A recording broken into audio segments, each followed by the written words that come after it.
Hola amigos, mi nombre es Oscar Díaz, presidente de Viceversa Consulting, para darles la bienvenida a otra edición de Cara y Sello. Opiniones bien informadas en tiempos de desinformación.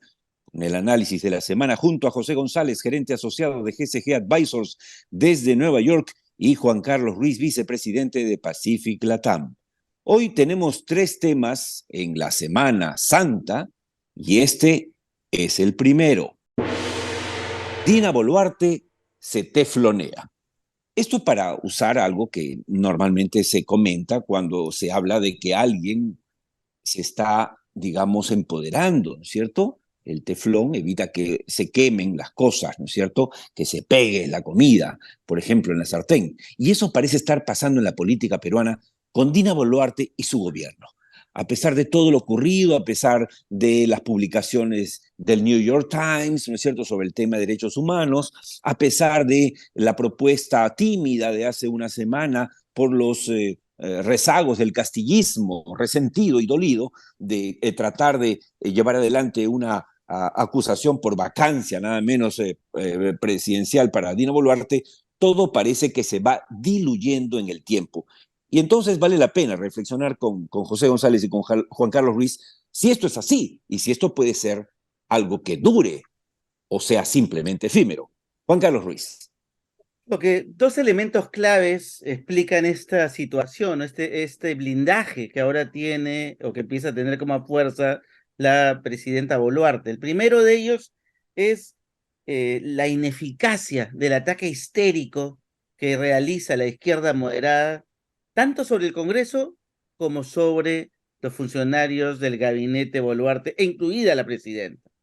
Y digo ataque histérico porque se nota el fustán detrás de cada denuncia periodística cuando el ataque dirigido para mostrar irregularidades o supuestas irregularidades o malos usos de la función pública muestra detrás ese rostro evidente de quienes están perdiendo el poder después de la transición, por ejemplo, en la SUNEDU, o por ejemplo, en el Ministerio de Salud, o por ejemplo, en el Ministerio del Interior y Defensa. Es decir, Claro, y supongo que en parte te refieres a esto de Shimabukuro y los fondos exactamente. que recibió DINAP, que eran realmente para Castillo. Y claro, uno dice dos y dos son cuatro. La única fuente de información de donde podría salir algo así no es pues de la extrema derecha, a la que siempre criticamos aquí, sino en este caso de los rezagos del castillismo.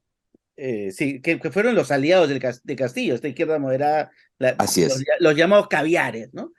Y la segunda razón que lo explica es la confluencia de mediocridades del Ejecutivo y Legislativo que saben que se necesitan mutuamente para sobrevivir políticamente. Saben que uno sin el otro no existen y por lo tanto esa alianza se empieza a consolidar y a pesar de los ataques que no son altamente efectivos, definitivamente, los tiempos no dan para eso, resultan protegiéndose uno al otro y avanzando al ritmo al que venimos avanzando. Pero ¿qué piensa José González de este punto? Él está en Nueva York, pero es como si estuviese en el Perú, está embebido de la información de nuestro país. José. Creo que tiene que ver que el hecho de que las protestas en el altiplano han amainado, hay una suerte de paz intermedia, viendo cómo evolucionan la situación. Y por otro lado, creo que el país entero hay una suerte de consenso, independientemente de lo que dicen los extremos, de que no hay necesariamente mayores alternativas. O sea, si sale Dina Boluarte, Williams no ha sido percibido como una Así es. solución. Y en esa trampa, el país ha dicho, bueno, nos hemos encogido de hombros, que se vaya quedando Dina, dejaron de dispararle a la gente. Eso es importante. El dicho Pero, popular más vale malo conocido parece que funciona en este momento. y hubo una lectura muy clara, o sea, de una ola de represión inicial que duró más o menos un mes, es muy claro, ¿sí? Que se retrajeron, se asustaron, recapacitaron, lo que fuese, ¿sí? Se Sí. entendió que esa no era la salida, se apagó ese incendio y el país ha entrado a una suerte de calma de fin de verano, lo cual no significa que sea constante o que se vaya a mantener. De aquí al 26 hay demasiado tiempo y Así las es. cosas podrían complicarse. Y creo que han empezado a salir ciertos detalles, los debe haber también atemorizado, independientemente de lo que diga el New York Times, que hay evidencias de que hubo abusos extremos de parte de las fuerzas policiales y militares en términos de la represión. Y por otro lado, como sabes, Oscar, y como sabes, Juan Carlos, empiezan a filtrarse datos que el policía que muere en Puno no Así fue por es. los manifestantes, sino fue un ajuste de cuentas. Que Ujú. la emboscada de la patrulla en el Braem no fue un tema de terroristas, sino ajuste de cuentas. Es decir, de nuevo, en esta Ujú. complejidad peruana ha salido el presidente, el comandante general de la policía que estuvo involucrado. Los dramas y los problemas son tales que es mejor mantengamos la paz entre todos. Y así la fiscal también va pasando piola porque sigue sin enseñar sus Así tesis. es, así es. Una cosa final para este tema final, sinceramente, yo espero que en algún momento Dina Boluarte, con o sin el actual premier, reconozca que ha habido excesos, como los han indicado el New York Times, IDL y otras entidades, organismos de derechos humanos internacionales, porque hacerse la sueca por siempre no va a durar. Por lo que acaba de decir José González, los muertos empiezan a flotar, las verdades afloran y podría ser ella, sí, una persona que ha encubierto, lo cual está Ujú. haciendo hasta hoy y no vale la pena que lo siga haciendo si es que quiere sostenerse hasta el 2026. Y nos vamos al segundo tema. Economía muestra clara mejoría. Es indudable que, lo comentamos esta semana en Tierra Adentro con José González, First Quantum, una de las empresas mundiales más grandes de minería, se asocia con Río Tinto para echar a andar el proyecto La Granja, largamente esperado, más de 20 años tiene ese proyecto por echarse a andar con 5.000 millones de dólares de inversión. Antamina sorprende acrecentando su inversión de 1.600 a 2.000 millones de dólares para alargar la vida de su mina hasta el 2036, pero podría ser más, etcétera. Se dan una serie de señas, no solamente en el sector minero, ciertamente, Juan Carlos y José, sino también en otros rubros, hasta las clínicas empiezan a levantar su facturación, etcétera.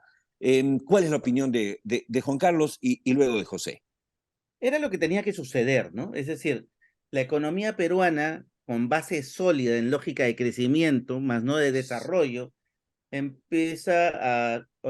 se dio con Castillo contra la pared y descubrió que sin inclusión y sin desarrollo es imposible avanzar hacia adelante. En esa encrucijada en la cual venimos dándonos de golpes de la cabeza contra la pared, sean los sectores que sean, especialmente el empresarial, empieza a escucharse voces interesantes en el sector empresarial y económico que empiezan a reconocer a todos los actores como por lo menos existentes y por lo menos con los cuales hay que negociar de otra manera.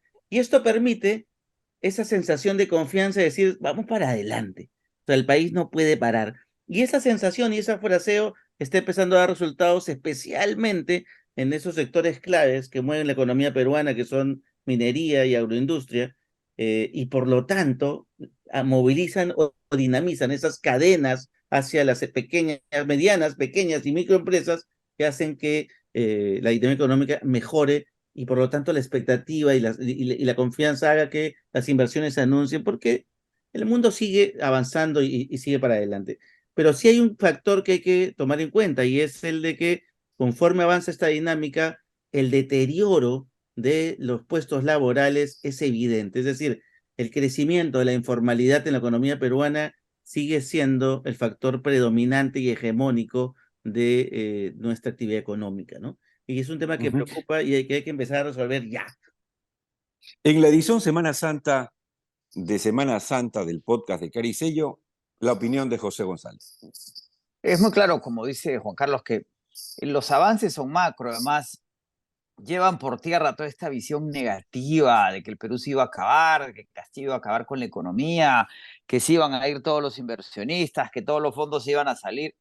La economía del Perú sigue siendo muy resiliente porque por una serie de circunstancias está colocada en sectores que siguen creciendo, el de la minería por la transición energética, por los determinantes geológicos que tienen que ver con la minería, la agroindustria, porque la gente sigue alimentándose y somos un proveedor de ciertos bienes agroindustriales que ya tienen un mercado logrado. La clave, como también dice Juan Carlos, es que esos indicadores macroeconómicos tengan un efecto en lo microeconómico, es decir, en el beneficio de la gente.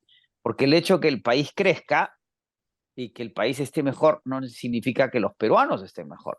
Y eso depende de políticas públicas que logren esa redistribución del ingreso, la administración adecuada en términos de gobiernos regionales y municipales para que el canon se utilice. No hay que seguir echándole la culpa a alcaldes y gobernadores de usar el canon cuando el Estado central debería asistir en el mejor uso de la parte de la inversión del canon, porque la parte del gasto sí se usa, lo que no se usa es la parte de la inversión, para no generar condiciones de nuevas protestas. La gente protesta cuando ve que le corresponde algo y que no le toca, y que cuando ve que hay un sector del país disfruta lo que ellos no disfrutan. Hay que tener cuidado con eso en función de que vamos a seguir teniendo cuellos de botella en la economía global. No hemos visto todavía el impacto total del aumento en las tasas de interés y no podemos cantar victoria cuando siguen siendo tiempos difíciles. De acuerdo, y nos vamos al tercer y último tema, que es el internacional.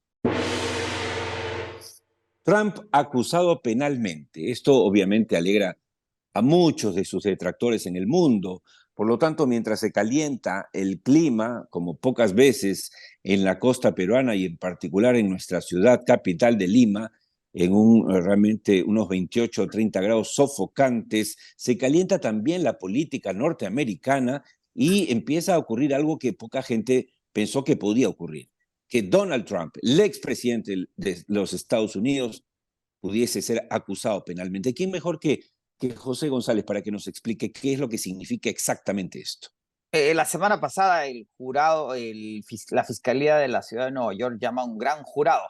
Cuando la Fiscalía decide que va a hacer una acusación penal contra alguien, llaman a un gran jurado. Es un jurado extendido, no son los 12 usuales, es un número mayor de ciudadanos convocados como se convocan los jurados al azar y presentan evidencias de la acusación que van a hacer contra alguna persona, un ciudadano, y el gran jurado decide si se debe acusar o no.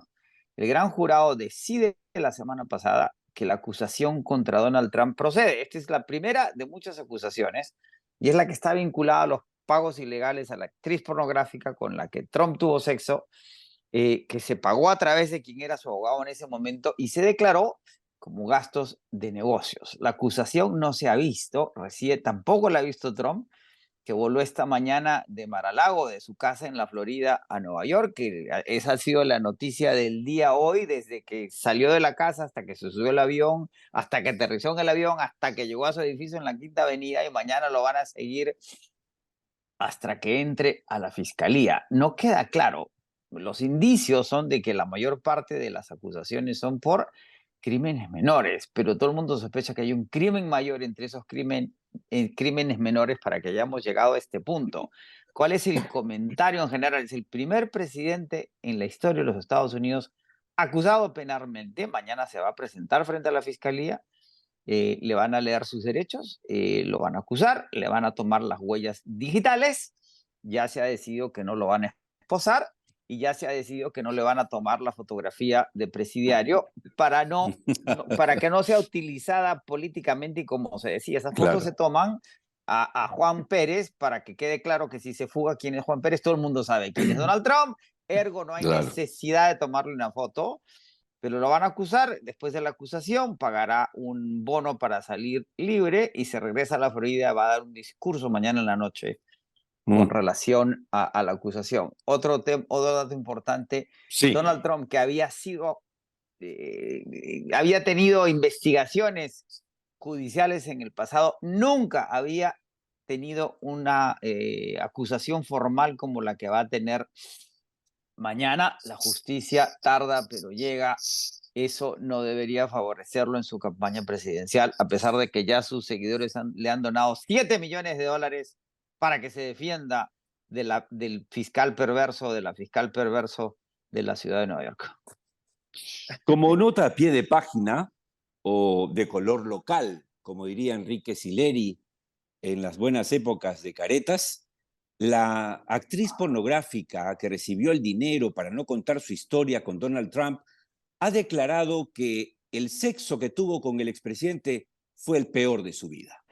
Y con esto, José González, Juan Carlos Ruiz y Oscar Díaz les decimos gracias y los invitamos a acompañarnos la próxima semana en el podcast de Cara y Sello en YouTube o Spotify, salvo Mejor Opinión.